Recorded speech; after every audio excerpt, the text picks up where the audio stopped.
dari eh, Ardi atau teman-teman 21 yang lainnya gitu.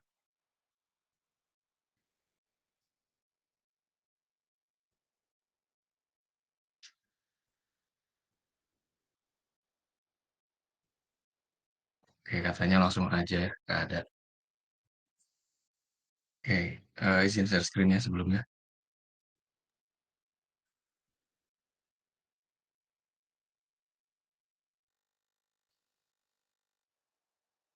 Oke, udah ya. Ya, sebelumnya perkenalan juga, saya Aldrian Raihan Putra eh, dari D3, 3A. Sekarang ini ya, mau bantu jelasin juga mengenai modul UI UX, kebetulan karena saya juga yang magang. Nah, kalau teman-teman kemarin itu mungkin, atau nih udah dibagiin atau belum modulnya. Jadi di modul ini sebetulnya eh, nggak dikasih tahu ya setiap UI itu akan seperti apa step by stepnya, tapi justru yang dikasih itu adalah per ini ya,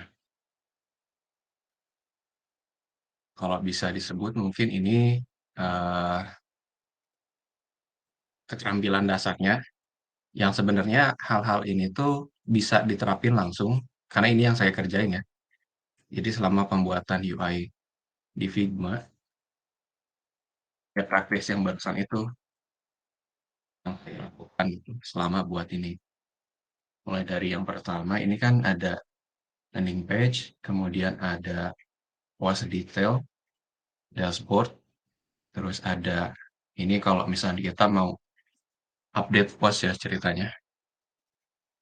Dan terakhir itu ada ketika kita mau preview gitu. Nah, ini semua sebenarnya mengikuti apa ya, SRS kemarin ya, ada user requirement mungkin di sana, saya nggak lihat, tapi ini udah disesuaikan. Makanya teman-teman kalau misalkan eh, untuk tugas ini ngelanjutin untuk bagian lainnya gitu. Desain UI bagian, kalau nggak salah ini create ya, bagian create-nya. Jadi cuma satu. Sementara untuk yang lainnya itu udah ada. Dan ditekankan juga sebetulnya di modul itu teman-teman nggak usah bikin sama persis gitu. Tapi bisa ditambahin unsur-unsur lain atau misalkan ada preferensi mandiri ya. Sendiri gitu pingin desainnya kayak gimana, color palette-nya kayak gimana, atau vibe-nya mau berubah gitu dari yang sekarang itu nggak apa-apa. Karena kan ini juga tugasnya individu, jadi penilaian juga mungkin nanti sama yang dua satunya dinilai juga per orang ya. Jadi kalau misalkan ini ada kesalahan gitu dari teman dua satu. Oke. Jadi untuk pertemuan kali ini yang akan dijelaskan itu sebetulnya nggak banyak. Saya cuma akan bantu untuk ini ya, memperjelas setiap ini yang ada di modul dasar ini, coba dipraktikin itu kayak gimana. Oke, ini kita langsung aja.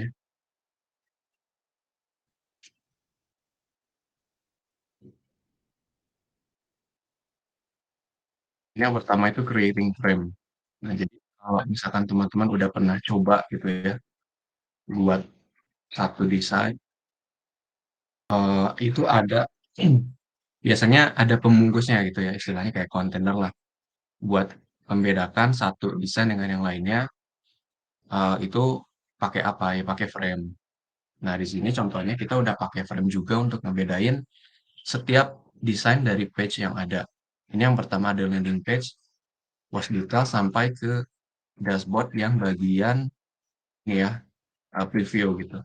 Itu semua saya bungkus pakai frame. Apa pakai frame? Karena frame sendiri sebetulnya kalau misalnya kita lihat itu fungsinya sebagai penyedia wadah ya. Jadi kalau misalnya nanti implementasi desain ini kira-kira akan di desktop gitu ya, sebuah web app yang berjalan di desktop atau software sekaligus yang akan berjalan di desktop, ya kita bisa sesuaiin apakah dia pakai eh, display size-nya MacBook atau desktop yang pada umumnya yaitu Windows atau Linux. Atau mungkin bisa nanti, ke TV yang lebih besar ya, aplikasi-aplikasi TV gitu. Nah, untuk bikin, frame itu cukup kita bisa sih klik F ya, atau nanti ke bagian toolbar di atas itu klik frame, kemudian drag. Ya, udah gitu aja. Dan ini pun bisa disesuaikan sih sebenarnya kita butuhnya mau sebesar apa gitu ya. Kayak tadi karena ini customizable, eee, jadi kalau misalkan butuhnya resolusi yang spesifik, ya ini bisa kita dari awal buatnya custom aja gitu, tanpa harus ikutin template yang ada, gitu ya. Terus kita juga bisa renaming setiap objek yang ada di workspace. Bisa diarahin ke sini kalau frame ya, klik 2 kali aja, nanti ubah, entar nanti dia otomatis berubah juga di bagian sini, panel kirinya ya. Itu yang pertama untuk creating frame.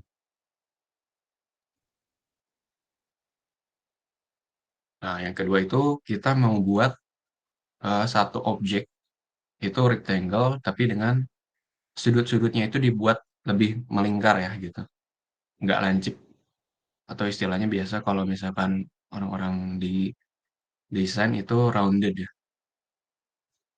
Kita bisa dari sini arahin aja ke toolbar di atas nanti ada shape, ini kan shape tool, arahin lagi ke rectangle atau bisa klik R langsung. Sini buat bikin, apa ya, shape ya, yang proporsional itu karena kita judulnya juga mau bikin rectangle ya, segi 4, teman-teman sambil diklik terus ditahan ya, tombol shift, baru di-drag. Nah, itu supaya setiap sisinya sama. Kalau misalkan nanti nggak ditahan, itu, eee, kelihatan ya bedanya, ini bisa lebih bebas gitu, kita drag ke manapun, nanti size-nya juga bakal variatif gitu antara panjang dan lebarnya. Nah, karena kita mau buatnya rectangle segi 4 yang semua sisinya sama, jadi kita sambil ditekan, tombol shift gitu ya. Oke. Kemudian kalau misalnya kita mau buat, eee, si sudutnya ini setiap corner-nya itu melingkar gitu ya, itu ada juga di sini udah disediain sih sebetulnya setiap shape itu kalau nggak salah yang rectangle ya, yang lain saya belum tahu nih. Kayaknya antara polygon itu ada juga deh, tapi nanti dicek aja. Radius itu bisa ditarik ya sampai ke tengah, nanti kalau misalkan dia udah di titik pusat, karena semua sudutnya itu akan benar-benar melingkar ya, jadi membentuk seperempat lingkaran, dia otomatis jadi lingkaran, tapi base shape-nya itu tetap rectangle ya, bukan, ellipse, tuh. Nah, cara kedua itu adalah kita bisa atur lewat sini. Di panel sebelah kanan ada ini ya, corner radius kalau nggak salah. Nah ini, teman-teman bisa drag kiri kanan atau isi secara manual diketik gitu. 12 nanti dia ikutin. Jadi setiap value yang teman-teman masukin di sini, itu akan merubah, eee, radius ya, dari setiap sudut yang ada di rectangle-nya. Jadi kalau makin besar, ya dia makin lingkar gitu ya, makin bulat gitu, makin tumpul dia. Itu untuk yang, eee, ini rounded corners or rectangle. Kemudian untuk yang selanjutnya itu adalah aligning elements. Jadi, semisal teman-teman mau ngerapihin ya,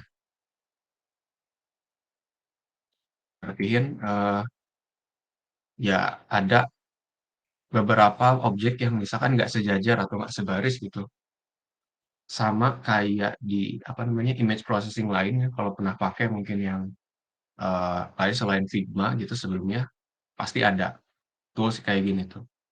Ini buat ngerapiin aja, jadi teman-teman bisa, coba ke bagian panel di kanan, kemudian, diarahin aja, teman-teman mau pakai yang mana, ini fungsinya masing-masing beda-beda ya. Ada yang jadi rata kiri, ini rata tengah, rata kanan.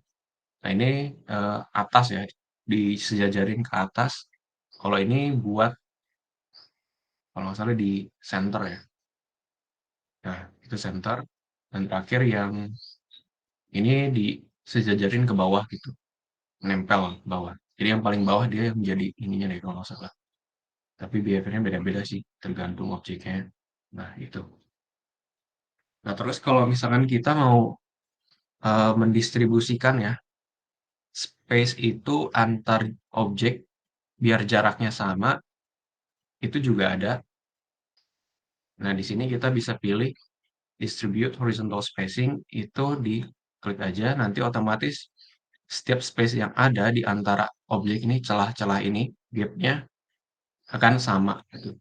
Jadi ini bisa eh, bikin rapi ya objeknya daripada kita atur manual. Sebetulnya bisa aja sih, ini otomatis ya. Ini ada snapping toolnya dari Figma-nya langsung. Tapi kan kalau misalnya kita butuh banyak objeknya nggak mungkin satu-satu ya. Kita bisa rapiin pakai distribute horizontal spacing. Gimana kalau misalkan posisinya vertikal gitu? Ini sama, dari Figma juga ada nyediain tool yang kayak gini. eh, Kita bisa pilih yang satunya lagi ya. Ini kan ada horizontal yang barusan kita pilih itu karena dia horizontal. Sementara kalau misalnya vertikal ya kita pilih yang vertikal aja. Dan bisa kita rapiin tinggal pakai yang ini horizontalnya center ya, gitu. Itu untuk yang eh, lining elements. Dan ini berlaku nggak cuma buat shapes ya. Jadi untuk objek lain pun image itu masih bisa atau vektor masih bisa ya. Hampir semua objek itu kita bisa terapin yang namanya alignment tool ini. Oke, kita maju ke yang selanjutnya, dropping shadow. Kalau dropping shadow ini sebetulnya dia jadi efek ya. Maksudnya ke effects di sini bisa dipilih, klik aja. Yang pertama itu pasti dia munculnya sebagai drop shadow. Kalau misalnya teman-teman butuh preferensi yang lain gitu ya, shadow-nya di dalam bisa pilih inner shadow, tinggal diklik aja drop down bagian sini. Nanti ada efek yang berbeda gitu, bisa diterapin ke objek yang kita ingin kasih efeknya. Ada layer blur sama background blur. Nah, di sini karena kita mau cobain drop shadow, kita pilih drop shadow aja default-nya. Kemudian ini untuk uh, customization ya. Jadi ketika uh, kita mau ubah posisinya si apa namanya bayangannya itu mau di mana dan bagaimana gitu ya. Ini bisa kita atur lewat sini. Untuk X sama Y ini adalah koordinat. Jadi posisinya dia akan seperti apa di mana ya terhadap si objek yang kita terapkan efeknya ini. Kemudian untuk blur itu dia seberapa ini ya fade mungkin ya, seberapa fade kalau misalkan bisa dibilang si bayangannya. Jadi semakin besar ya dia semakin pudar gitu. Ada istilahnya mungkin kalau misalkan udah pernah dengar itu strong soft shadow gitu. Kayaknya kayak gitu. Nah, ini bisa diterapin pakai blur ini. Kita bisa drag atau bisa kita isi kayak tadi yang corner radius.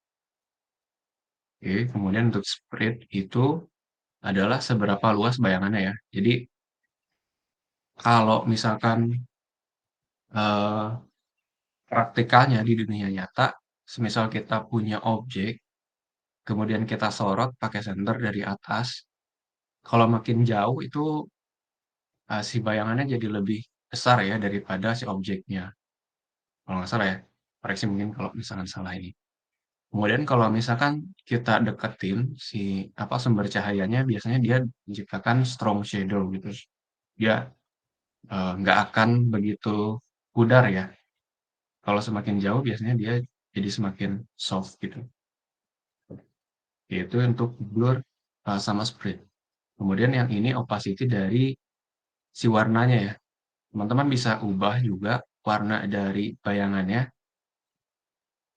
di sini. Kemudian ini opacity-nya. kita juga bisa ubah-ubah gitu.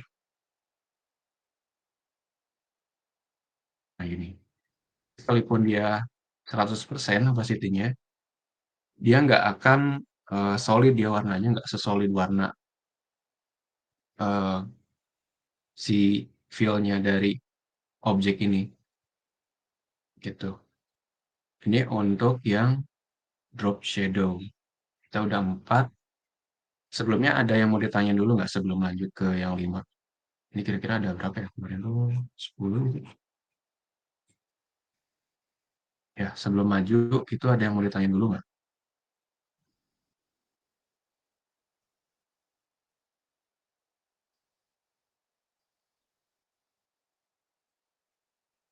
Oke, nggak ada ya. Kita lanjut.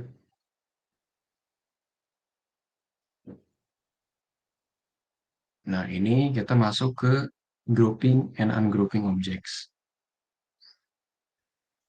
Kalau udah lihat mungkin ya, di sini tuh ada beberapa objek yang disatuin gitu. Misalkan, ya. Nah, kayak ini, teman-teman bisa lihat ya. Di sini ada icon kayak kotak, tapi dia outline-nya putus-putus garisnya. Nah, itu artinya dia group objek. Jadi, sekian banyak objek, dia di grup jadi satu, dikelompokin jadi satu. Nah, alhasil ketika kita klik pun dia di-treat sebagai satu objek, walaupun sebetulnya banyak ya. Kalau misalnya kita buka tree-nya, ini ada sekitar 6 ya, kalau nggak salah 6. Tapi ketika kita grup, itu nanti dia diperlakukan sebagai satu objek yang sama. Tapi kalau misalnya kita klik salah satunya, itu dia bakal uh, memilih ya objek yang ada di dalam grupnya. Nah ini terus banyak ya. Saya buatnya ini ada nested group. Jadi teman-teman juga bisa cek di sini eksplorasi. Nah fungsinya itu sebetulnya buat mempermudah aja sih. Kalau misalkan teman-teman punya sekian banyak objek yang sama, eh, daripada diatur satu-satu, padahal kemungkinan besar objek-objek yang banyak ini akan kita perlakukan sebagai satu objek yang sama. Misalkan kayak tadi, ini kan ceritanya kita mau buat post nih. Ya karena posisinya sama, dan secara apa ya, semantik pun ini sama ya, post gitu namanya, post. Jadi nggak usah kita satu-satu atur gitu. Kita grup aja, terus posisikan. Jadi barengan gitu. Nggak usah per post kita coba line satu-satu gitu. Di sini kita bisa coba untuk grouping itu di klik kanan ya, dipilih dulu semua objek yang kita pingin grup, kemudian klik kanan, di sini ada group selection. Nah, ketika kita klik, yang asalnya tadi di luar ya ini, dia kan asalnya stand alone ya, masing-masing tuh sendiri-sendiri gitu. Tapi ketika kita klik tadi group selection, dia akan digabung ya jadi satu satu grup. Di sini pun nama pertama yang keluar adalah grup 10. Ini juga bisa kita rename dan setelah kita grup itu kita tinggal klik aja dimanapun bebas selama masih di dalam area grup eh, dari objek-objek tadi, dia akan bergerak dan dimodifikasi sebagai grup gitu. Nah, enaknya kalau misalkan kayak gini, eh, ini kan dulu waktu buat itu sebetulnya satu-satu ya, dia diduplikat satu-satu dan ketika kita mau align itu nggak perlu ribet-ribet ya. Ini dikatain satu persatu ngikutin yang atasnya, tinggal kita grup aja nanti otomatis yang ngikutin dan secara barengan itu tinggal di align. Nah, tadi juga shortcutnya ada ya, kelihatan kalau di sini tuh ada CTRL-G. Jadi kalau misalnya kita ungroup, kita pilih CTRL-G, dia sama. Gitu. Adjustment. Kalau misalkan tadi udah di group, kita mau ungroup, itu bisa klik kanan lagi pada objeknya, kemudian pilih ungroup. atau bisa pakai shortcut-nya tadi ada Control Backspace ya. Control Backspace, ya, itu dia otomatis berubah, dikembalikan ya kondisinya menjadi serangkaian objek terpisah gitu. Yaitu untuk grouping sama ungrouping. Kemudian yang selanjutnya ada masking. Nah, kalau teman-teman sebelumnya udah pernah pakai Photoshop ya mungkin, kalau istilah masking itu nggak asing, biasanya ada satu gambar, kita pengen bentuk dia jadi ngikutin shape lain gitu. Eh, Lumrahnya kan dipakainya kayak gitu ya, sejauh yang saya pernah coba. Nah, di Figma pun itu masih ada. Karena ini basic sih, harusnya basic tools, jadi setiap image processing atau image editor itu harusnya punya. Nah, itu diimplementasikan di sini ya. Jadi kan di landing page ini, sesuai permintaan dari teman-teman 21, ini kan ada banner ya. Hmm. Jadi ya kalau misalkan kita elemennya lihat mah ini banner yang sebetulnya fungsinya itu adalah sebagai featured post. Jadi kalau misalkan teman-teman lagi masuk ke website blog gitu ya, atau semacam news, berita, biasanya kan ada tuh berita yang udah dipampang terlebih dahulu, dia di atas paling utama, yang langsung kelihatan sama pembaca. Nah, ini eh, kita implementasikan desainnya seperti itu. Nah, sebetulnya gambar yang aslinya itu dia bentuknya nggak kayak gini. Jadi kalau misalnya kita buka pun sini ya, ini grup juga. Nah, ada image di sini, kemudian ada maskingnya. Nah, ini tuh adalah shape sebetulnya. Kalau nggak salah dulu tuh shapes. Dan kita coba susun, jadi setelah kita si objeknya itu akan jadi satu gitu ya, si gambarnya tadi. Yang asalnya ini nggak ada radius, corner radius, jadi ada. Kita coba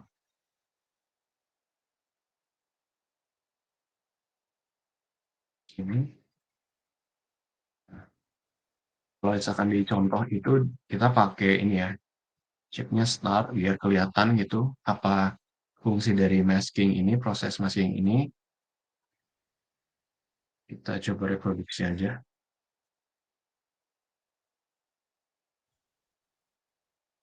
Nah, ini juga ada ngaruhnya ya, urutan. Ada urutannya ini, jadi kalau misalkan shape-nya di paling atas, jadi untuk yang image-nya di belakangnya si shape itu ada nanti hasilnya kayak gimana, dan sebentar kalau misalnya kita balik juga ada perubahan gitu. Nah, sekarang kalau misalnya kita coba shape-nya itu di depan image-nya, kemudian kita mask, nanti hasilnya akan seperti apa. Nah, jadi untuk implementasinya teman-teman tinggal klik kanan ya, tadi setelah shape sama image-nya dipilih, itu klik kanan dan arahin ke bagian Use as Mask. Klik. Nah, ini bakal jadi kayak gini. Karena urutannya mungkin kebalik ya. Harusnya image yang di belakang, maaf, image yang di depan, sementara shape-nya yang di belakang. Gitu. Kebalik sekarang urutannya, harusnya bener sih di belakang. Kalau nggak salah tuh. Nah, jadi bedanya kelihatan ya. Kalau misalnya kita di depan, jadi yang image-nya itu akan di-mask ke si shape-nya. Tapi kalau kebalik itu justru si shape-nya yang akan di-mask ke si image gitu. Nah, ini kalau misalkan kita butuh untuk merubah atau memanipulasi ya gambar supaya ngikutin bentuk sesuatu gitu. Teman-teman bisa eh, eksplorasi juga di sini dan nggak terbatas untuk shape ini aja. Ini bisa juga diterapin ke shape lain yang mungkin punya feel gitu. Soalnya belum pernah dicoba juga ke line sama arrow itu akan seperti apa hasilnya, tapi dipastikan biasanya work itu pada shape yang punya feel. Jadi punya isi gitu ya. Kalau line sama arrow itu kan dia cuman garis aja. Oke, itu untuk masking. Kita lanjut ke eyedropping. Ini proses nyalin warna ya sebetulnya. Kalau misalkan sederhananya gitu, misalkan kita di sini punya warna kayak gini, terus shape yang kedua itu warnanya berbeda. Nah, kalau udah pernah mungkin ya, teman-teman sebelumnya mungkin ada yang udah pernah juga main image manipulation kayak gini, atau mungkin udah lebih jago ya, pasti kenal yang namanya eyedropping itu sebetulnya buat ngambil si hex code dari warna yang ada di gambar lain ya, pixel biasanya. Itu juga tools kayak gitu sebetulnya udah banyak. Di Figma sendiri ini udah included. Jadi untuk eyedropping itu sebetulnya kita bisa pakai tint di sini nih, ada tint ya, icon gini, itu diklik, terus kita arahin aja kemana, eh, di area mana warna yang kita pingin itu kita salin ya. Misalkan ini kita mau nyalin warna dari shape yang ini, kita klik aja, dia otomatis ngikutin, kayak gitu. Terus misalkan kita pindahin ke sini, kita pingin ngambil warna ini, dan eh, ya untuk melakukan hal yang sama tinggal kita pilih aja, kita mau merubah warna fill-nya dari si shape ini, ya kita tinggal pilih fill. Kalau misalkan kita mau kasihnya pada stroke, itu juga kita bisa melakukan hal yang sama ya. Kita pilih in lagi, klik ini, dia otomatis stroke-nya juga berubah warnanya gitu ya. Nah, itu untuk eyedropping. Terus kita maju ke yang selanjutnya, itu ada changing font family. Nah, ini perlu diingat, mungkin kalau misalkan si Figma ini sebetulnya adalah platform yang berjalan secara online ya. Jadi dari merekanya udah disediain sekian banyak font dan biasanya itu dari Google Font ya. Kalau saya lihat tadi sempat cross check juga. Jadi hampir semua ini nggak semua dicek sih sebenarnya, tapi kebanyakan itu memang font-font yang ada di workspace Figma ini datangnya dari Google Font. Nah, gimana caranya kalau misalnya kita mau nambahin font lain gitu? Ada kebutuhan untuk ngikutin si desainnya tuh fontnya fancy atau fontnya eh, sans serif yang family-nya tertentu gitu ya, cuman ada di luaran, nggak termasuk di workspace-nya. Itu teman-teman bisa install dulu Figma Agent ya. Nah, ini ada Figma Agent nanti disediain. Itu nanti kalau misalkan dia udah jalan, otomatis ya font-font yang ada di perangkat kita nih, device kita saat ini menjalankan workspace Figma-nya, itu synchronize. Jadi yang ada di sini bisa diakses, dipakai di workspace Figma-nya. Contoh, di sini tuh tadi saya udah coba juga buat nambahin satu font ya, namanya ini Chinook. Dan sementara kalau di workspace-nya itu nggak ada ya, nggak ada sama sekali.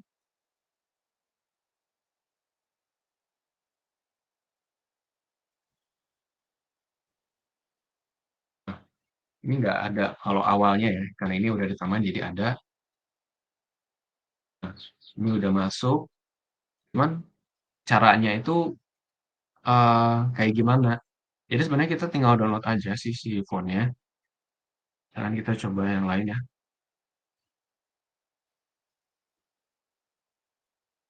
coba tambah.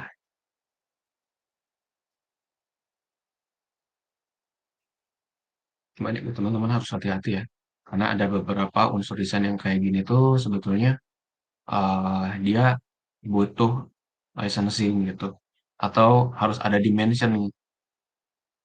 Ini tuh karya siapa, fontnya punya siapa, ikan punya siapa, gambar punya siapa. Kita harus menghargai juga kerja orang lain. Ya itu kalau misalnya kita berkutat di dunia digital kayak gini ya. Karena nggak gampang juga ya mikir untuk desain sesuatu itu.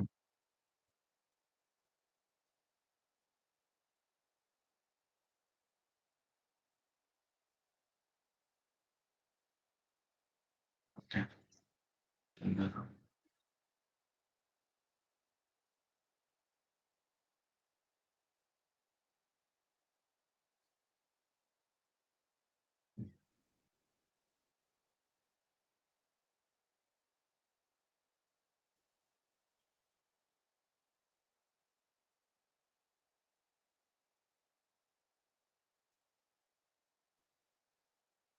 Coba kita cek dulu apakah ada ini AliExpress.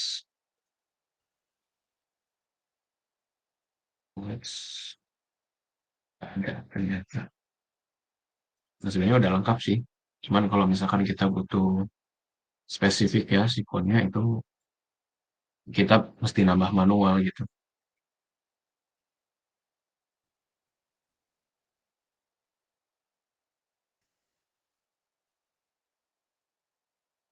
Pira udah ada belum Pira?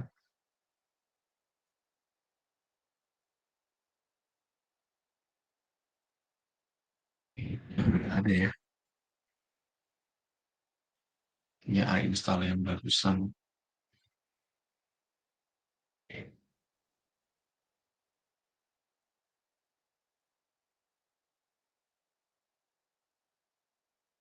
Nah, ini sebetulnya tadi udah diinstal ya sebelum eh, presentasi itu. Jadi buat ngecek masih jalan atau enggak, kita coba uninstall dulu font family-nya.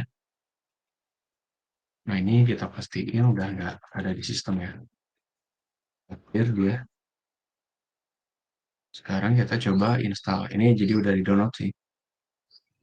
Install.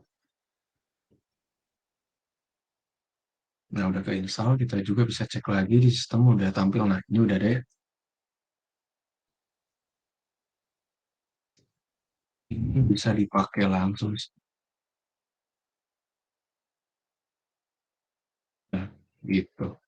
Ini aslinya nggak ada ya. Kalau teman-teman cek sendiri gitu di workspace masing-masing, Chinook ini nggak bakalan muncul kecuali dari device teman-teman dan Figma Agent yang udah keinstall otomatis simpan. Jadi muncul ada di workspace-nya bisa dipakai. Itu untuk font family. Kemudian yang terakhir itu duplicating object. Nah ini juga cukup penting sih daripada copy paste ya satu-satu gitu. Misal tadi buat bikin ini up dari desain-desain post ini nggak mungkin kita klik satu objek kemudian Ctrl C dan V. Sebenarnya bisa aja gitu. Disebut praktikal ya praktikal, tapi apakah dia efisien waktu atau enggak ya itu bisa dibilang enggak ya. Karena kita lebih eh, cepat kalau misalnya kita tinggal klik Ctrl D gitu, duplicate. Atau bisa klik kanan, nanti ada, nggak ada ya, sorry. Itu Ctrl D aja. Nanti objek yang di itu bakal sama persis ya, karena namanya juga duplicate, dia clone gitu dari objek yang masternya gitu. Nah, ini karena udah terakhir, kayaknya ada satu lagi sih yang belum ya. Nah, kalau teman-teman cek gitu, yang ada di PDF nanti kan ada juga sebelum ke sini sedikit overview ya mengenai semua elemen yang dipakai selama kita desain gitu. Mulai dari toolnya apa, font yang kebanyakan dipakai apa, color palette-nya apa aja, juga Xcode-nya udah disediain, icon source kita ambil dari mana, dan desain reference-nya itu saya buat kemarin untuk yang tadi, itu dari 6 ini. Nah, misalnya kita lihat ke icon source, nah ini juga sebetulnya udah commercial free ya, jadi free license, jadi bisa teman-teman pakai buat copy, diambil gitu, tapi ya tetap with respect gitu ya, kita menghargai kerjaan orang lain, bisa dicantumin juga siapa pembuat atau linknya gitu. Nah, di sini mereka kalau disorot jadi ungu-ungu gitu. Ini namanya komponen ya, kalau nggak salah di Figma itu, mari kita klik ya. Nah, ini keluar tuh semuanya komponen yang jadi kalau misalkan kita atur dan dia diduplikat. Nah, yang masternya ini ketika kita ubah warnanya nanti yang si apa ya istilahnya, yang tadi hasil duplikatnya itu akan ngikutin masternya. Nah, contoh kita di sini misalkan jadiin yang ini sebagai masternya ya, biar kelihatan ini kita pakai stroke aja. Nah, misalkan gini, terus kita buat dia jadi komponen dengan klik kanan, kemudian di paling nggak di bawah ya, ini ada create komponen, klik aja. Yang asalnya shape doang, ya ikonnya shape doang, sekarang berubah jadi kayak semacam si 4 dibalik sebelah ketupat ada 4. Nah ini tandanya dia udah berubah jadi objek komponen. Kemudian kita duplicate, lihat perubahannya. Nah, yang satu itu desain apa namanya ikonnya beda ya. Nah yang ini tuh artinya dia kayak semacam slave-nya mungkin. Slave-nya sementara ini master ya. Jadi ketika kita ubah yang ini, kita ubah nih misalkan si ketebalan dari stroke-nya ini kita besarin. Nah, lihat yang masternya akan ngikutin gitu. Yang masternya bakal ngikutin dan kalau nggak salah dulu juga pernah waktu tugas itu jadi sempat bikin kayak semacam ini ya, card gitu. Si cardnya ini punya title. Si title ini diubah. Jadi kalau misalkan yang masternya ABC, kalau nggak salah yang si slave-nya juga ABC. Ketika kita ganti jadi eh, CDE, dia juga bakal ubah. Yang lainnya bakal jadi CDE gitu. Dan ini cukup berguna kalau misalkan teman-teman butuh batch design gitu ya, barengan tanpa harus edit satu per satu gitu. Oke, ini mungkin buat modulnya udah selesai ya. Sorry, sorry, ini modulnya udah semua buat modal dasar. Sebelum masuk ke deskripsi tugas, mungkin ada yang mau ditanyain dulu nggak? Boleh, dari teman dua-duanya.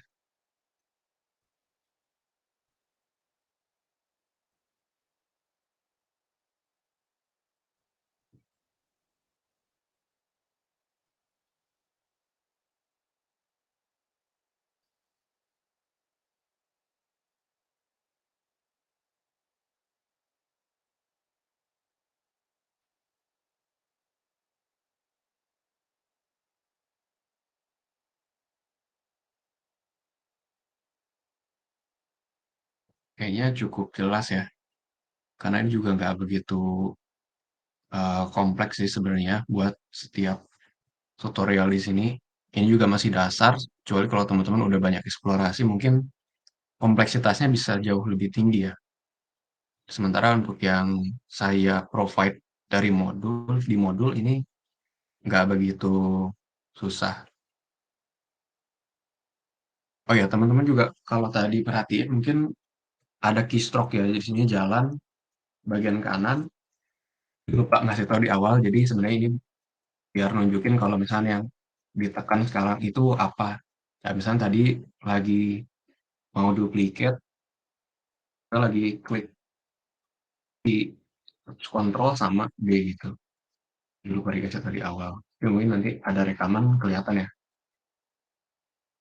Oke, karena itu udah, kita maju mungkin ke deskripsi tugasnya. Nah, sebelum kita masuk, ini tuh ada UX Flow ya.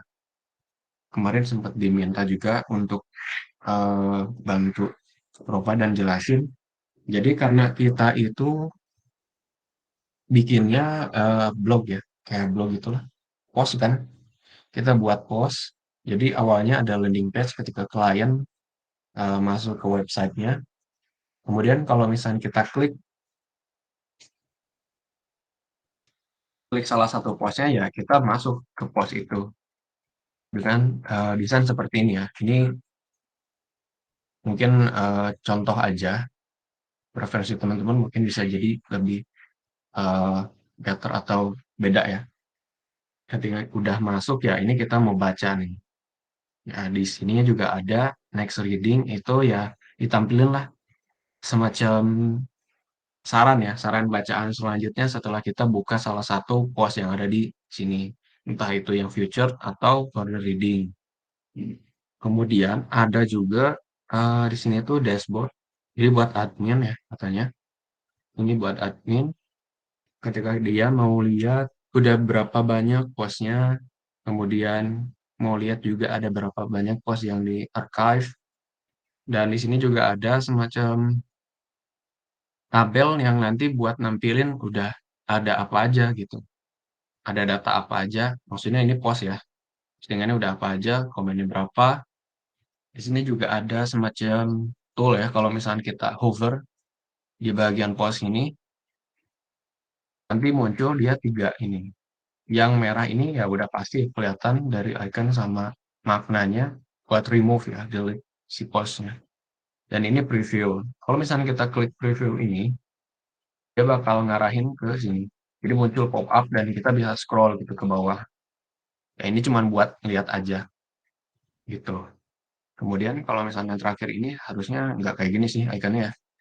Bisa dibuat atau dipilih yang lebih mewakili istilah dari si edit ya. Nah, kalau edit atau update ini ya kita mau ubah judulnya bisa, kontennya bisa, bahkan gambarnya pun bisa gitu diganti. Saya nggak begitu paham untuk requirement seperti apa, tapi kurang lebih disediakan proses update untuk ketiga elemen yang ada di satu post gitu. Oke, ini untuk dashboard. Nah, sebetulnya kalau misalkan dashboard juga, eh, sejauh yang saya tahu ya selama KP, karena saya juga di KP, saya magang ini, magangnya itu project dashboard dari bank. Jadi biasanya kalau dashboard itu lebih ke page untuk memonitor data yang sekarang gitu. Kita punya apa, kita pengen lihat perharinya kayak gimana, atau dalam rentang waktu sekian itu kayak gimana. Ya kayak teman-teman lihat aja kalau misalnya sebelumnya ada kayak semacam penampilan data ya dalam bentuk grafik kayak atau bagan tertentu atau tabel kayak gini atau ini yang namanya card ya biasanya teman-teman card kalau desain. Tapi kalau misalnya istilahnya di dashboard itu namanya dia yang kayak gini metrik ya, KPI gitu. Key Performance Indicator yang sebenarnya ini kita pilih sih. Jadi selama kita buat project ini, kita butuh dashboard dan di dashboardnya butuh nampilin apa. Misalkan kita butuh nampilin metrik untuk berapa banyak ya, ngelihat berapa banyak post yang udah dibuat. Nah, itu salah satu metrik dan ditampilkan sebagai KPI nih. Itu istilah dalam dashboard ya. Kalau teman-teman biasa nyebutnya mungkin ini card. Kemudian metrik yang kedua itu kita butuh tahu nih, admin itu butuh tahu udah berapa banyak post yang di archive gitu ya, diarsipkan. Kita tampilin lah dia sebagai KPI juga di sini. Nah, jadi ada dua KPI ya di dalam satu dashboard. Dan kita nambahin metrik lain yang tujuan itu pengen lihat udah berapa banyak sih komen atau pengunjung eh, ke website ini tuh ada berapa banyak gitu. Itu bisa kita tampilin ya sebagai KPI lain gitu.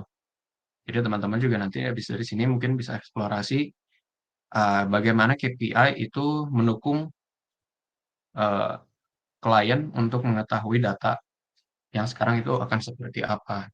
Dan biasanya untuk metrik-metrik kayak gini yang ditampilkan dari KPI itu data yang sifatnya eh, sederhana ya, nggak kompleks gitu. Kalau kompleks biasanya udah dibuat menjadi satu grafik, satu bagan dalam bentuk yang berbeda. Entah itu pie kah, bar chart, atau line chart. Segala macamnya itu disajikan dalam bentuk yang seperti itu. Nah, jadi untuk tugasnya, kembali ke tugas ya. Ini di sini teman-teman buat UI ya, desain UI untuk create-nya. Karena ini kita belum ada ya, dan memang itu tugasnya gitu. Jadi teman-teman bisa buat dan disesuaikan dengan desain yang teman-teman mau gitu. nggak harus sama persis, sekreatifnya aja, tapi itu bisa meng-cover semuanya, karena ini kan requirement dari si kebutuhan kita membuat, blog ini ya, untuk desainnya bisa disesuaikan. Nah, jadi link ini juga sebetulnya dan akhirnya ini link Figma itu sebetulnya nggak di-restrict ya, nggak dibatasin teman-teman cuman view aja, tapi teman-teman juga bisa edit semuanya, ini bisa dioprek gitu, dibuka salah satunya, dilihat, strukturnya kayak gimana, terus ada objek apa aja, itu teman-teman bisa,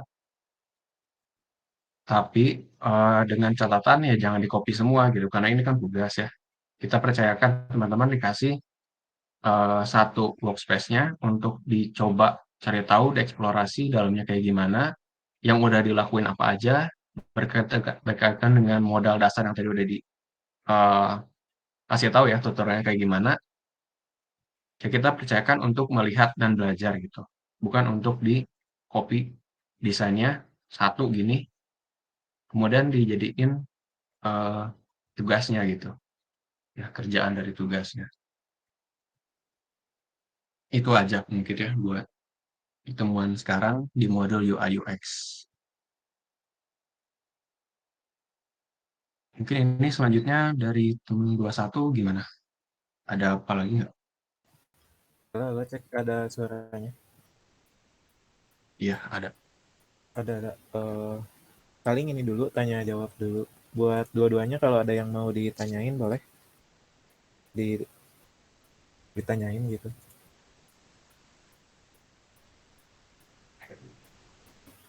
Mangga. Yuk, boleh boleh.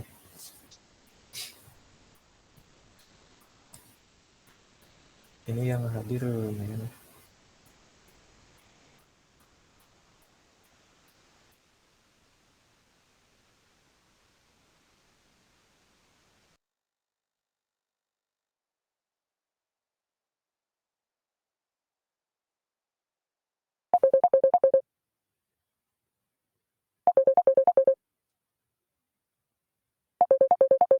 Kalau mungkin tadi ada yang perlu di apa di-review ulang, ya di-review lagi. Kalau kecepatan gitu ya, itu boleh. Ya, boleh gitu. Mangga aja. Nah ya, ini juga ya berkaitan juga gitu ya sama modul sebelumnya, yang dimana sebelumnya itu kita nganalisis dulu gitu ya terkait blog simple yang akan kita garap gitu ya nanti di modul selanjutnya gitu. Nah ini sekarang kita masuk ke rancangan UI UX-nya. Nah ini nanti kalian juga bakal bikin slicing-nya juga sih ke code HTML-nya.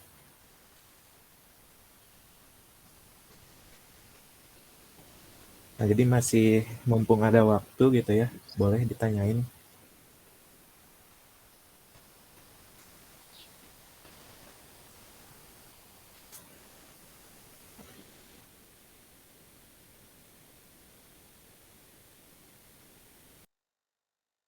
Oh ya, sama ini ya. Mungkin karena judulnya ini kan UI UX, tapi kalau teman-temannya belum banyak coba, sebetulnya flow UI-nya di gimana, di Figma itu bisa ya kalau nggak salah.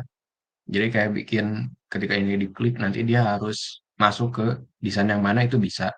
Cuman saya di sini nggak bantu provide ya. Karena saya juga belum pernah coba ya selama kerjain tugas gitu. Jadi nggak tahu kayak gimana itu.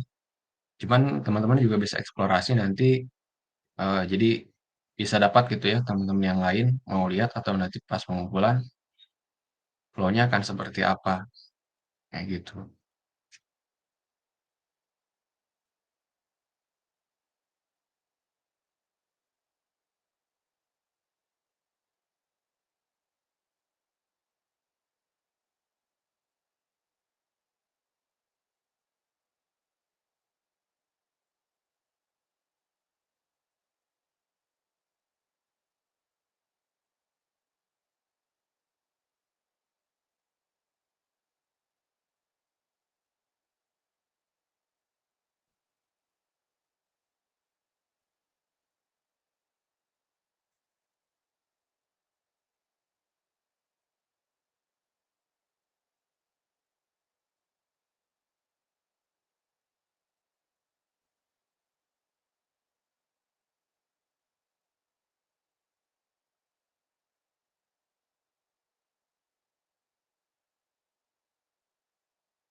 Jadi mungkin nggak ada pertanyaan ya jadinya.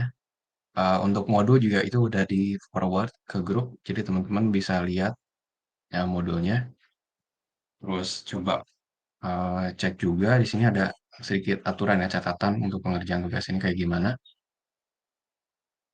Dan mungkin ini juga bisa dicoba lagi ya, karena kemarin itu saya buat cukup detail ya, step per stepnya sama nanti outputnya akan seperti apa.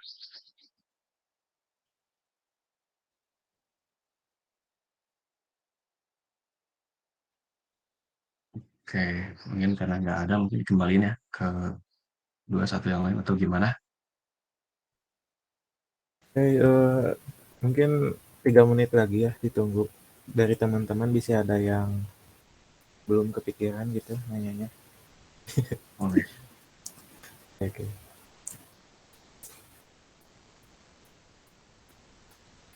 Saya sebelum masuk ke Figma tuh login dulu kan ya, Iya, login dulu. Nanti daftar ya, paling buat gitu, ya daftar dulu. buat dulu ya.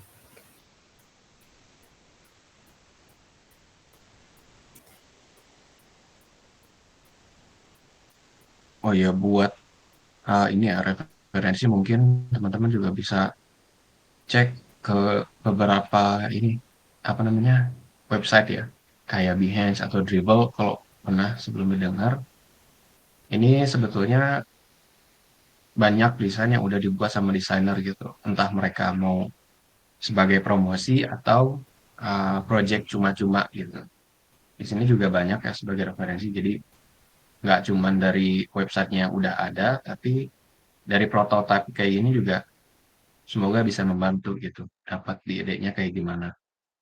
Nanti juga bisa cek untuk dashboard yang lebih proper itu akan harusnya kayak gimana. Nah, nah, kayak gini. Jadi kalau dashboard itu sebetulnya fungsionalnya itu paling utama ya ketimbang desain. Dia harus bisa menampilkan sekian informasi dalam satu page gitu. Biasanya kalau misalkan ada kita kebutuhan di bank gitu, menampilkan satu hari transaksi itu ada berapa miliar, nanti dijadiin metrik kayak tadi ya bentuknya cut sebagai KPI gitu. Terus nanti kalau misalkan dari waktu ke waktu itu transaksi rata-ratanya kayak gimana, itu bisa kita lihat. Nah, jadi dashboard itu diutamakan adalah fungsinya ketimbang desainnya. Jadi kalau misalnya teman udah jago mungkin nanti bisalah desain mau mengikuti. Terutama kalau bagian programmernya ya sanggup mengikuti permintaan dari desainnya itu mangga kayak gitu.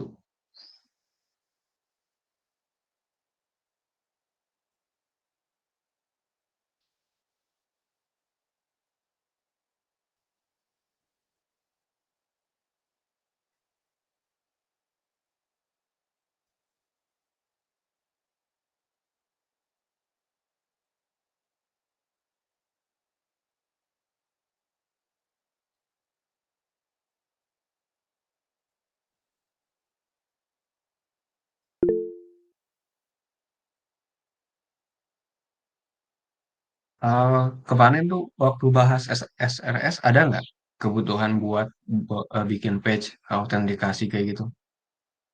Kalau setahu saya sih nggak ada ya. Mungkin ada dari Mei bisa bantu konfirmasi. Oke, untuk login nanti kita bikinnya di backend ya. Nanti nyambung sama materi autentikasi.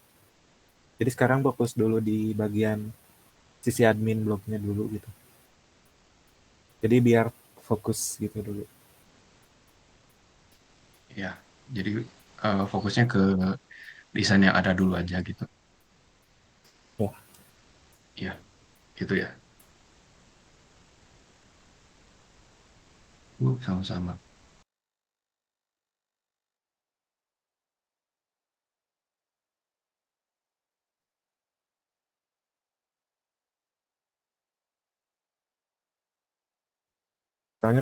soalnya kalau login itu tuh simple kan ya, cuman 2 input aja, email atau username sama password gitu kan. Bisa sih Hmm. itu. Setengah jaman lah ya. Mas Aldrin gimana? Bentar, kalau misalkan udah Apalagi begitu ya mah nanti jarang. kita sedikit bocoran juga nanti di back end-nya pakai Laravel ya. Nah, buat teman-teman yang jago Laravel, nantilah bisa tunjukin gitu ya. Yang cepat ngerjainnya nanti dikasih poin gede juga gitu dari kita.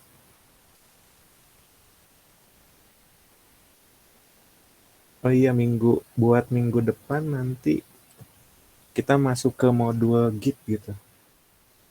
Jadi usahain si challenge-nya dikerjainnya jangan mepet ke deadline ya.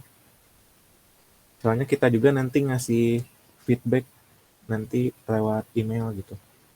Email dari dua-duanya. Oke. Ada lagi yang mau ditanyain? Page admin apakah diperbolehkan menambah page baru?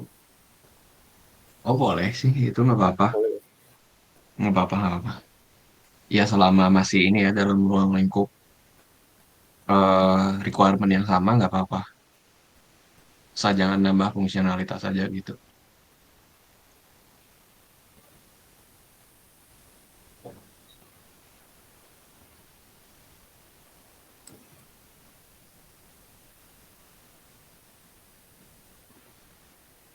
Oke.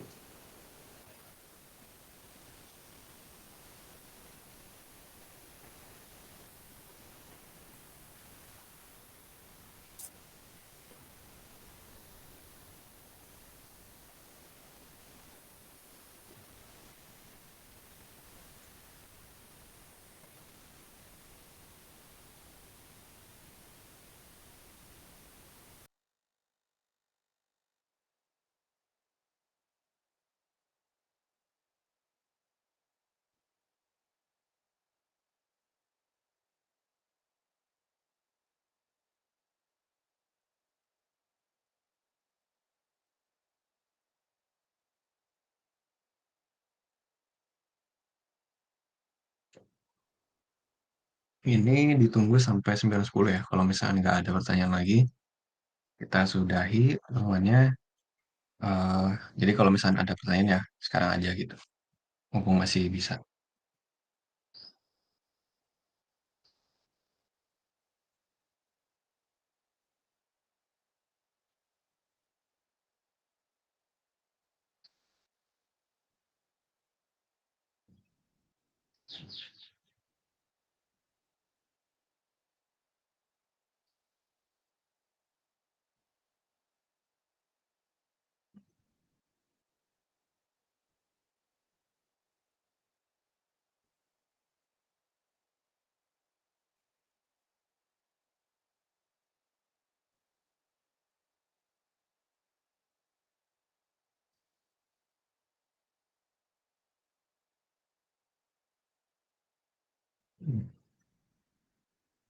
Sepertinya ini nggak ada pertanyaan lagi dari teman-teman dua-duanya juga udah jelas ya kayaknya. Oke, jadi saya share screen-nya izin dihentikan. Mungkin udah ya untuk modul UI UX, deskripsi tugasnya sama tadi sempat tutorial udah disampaikan juga. Jadi terima kasih untuk teman 22 juga teman 21 yang udah hadir. Eh, jangan lupa dikumpulin tugasnya ya. Thank you, thank you. Yuk teman-teman, makasih banyak ya. Boleh meninggalkan game itu.